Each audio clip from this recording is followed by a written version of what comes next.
دنیاوی زندگی کی مثال قرآن میں ایک جگہ اللہ رب العزت نے پانی کے ذریعے سے دی. سورہ کہف آیت نمبر 45 جس میں اللہ رب العزت نے فرمایا وَضْرِبْ لَهُمْ مَثَلَ الْحَيَاةِ الدُّنْيَا كَمَاءٍ أَنزَلْنَاهُ مِنَ السَّمَاءِ.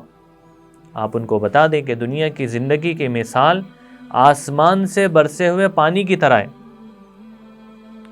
اب مفسرین وہاں لکھتے ہیں کہ دنیا کو پانی سے برابر اللہ رب العزت نے بتایا ہے کہ یعنی پانی جیسا ہے دنیا بھی ویسے ہی ہے. تو مفسرین نے کہا کہ کیسے؟ تو یہاں پر ہم 3 وجوہات بتائیں گے اس کی. پانی کے اندر ایک صفت یہ ہے کہ پانی کھسکتے رہتا ہے، اپنی جگہ سے ہٹتے رہتا ہے، ایک جگہ رکتا نہیں پانی.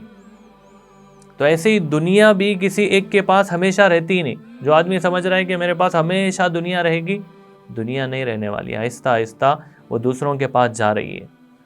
ہر بعد میں آنے والے کے پاس وہ دنیا ادھر جا رہی ہے.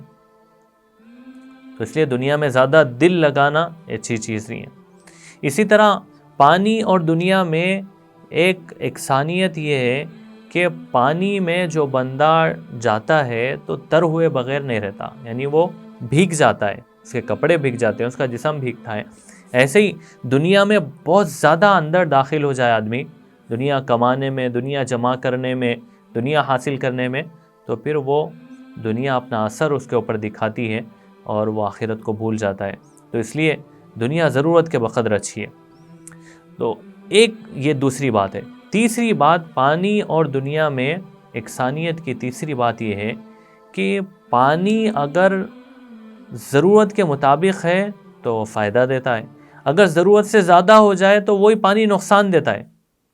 جیسے مثال کے طور پر آپ کے پاس، ہمارے پاس پانی ہے، پی رہے ہیں، ہم کھا رہے ہیں، شربت بنا رہے ہیں اور بہت سارے کام کر رہے ہیں، لیکن اگر یہ پانی بہت زیادہ ہو گیا تو پھر یہ پانی میں ڈوب رہے ہیں لوگ.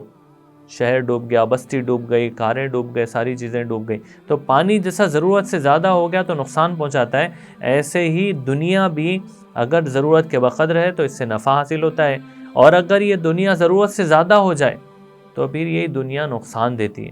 اسی دنیا کی وجہ سے آدمی عمل چھوڑتا ہے، نماز چھوڑتا ہے، اور اسی کی وجہ سے رشتوں کو توڑتا ہے، بہت سارے کام ہوتے ہیں. اس لیے اللہ رب العزت نے سمجھایا ہے کہ دنیا کو پانی کی طرح سمجھو، جیسا یہ پانی ہے ایسے ہی دنیا کی زندگی ہے. اس کی حفاظت کرنا اور اس کو صحیح گزارنا ہر مسلمان کی ذمہ داری ہے.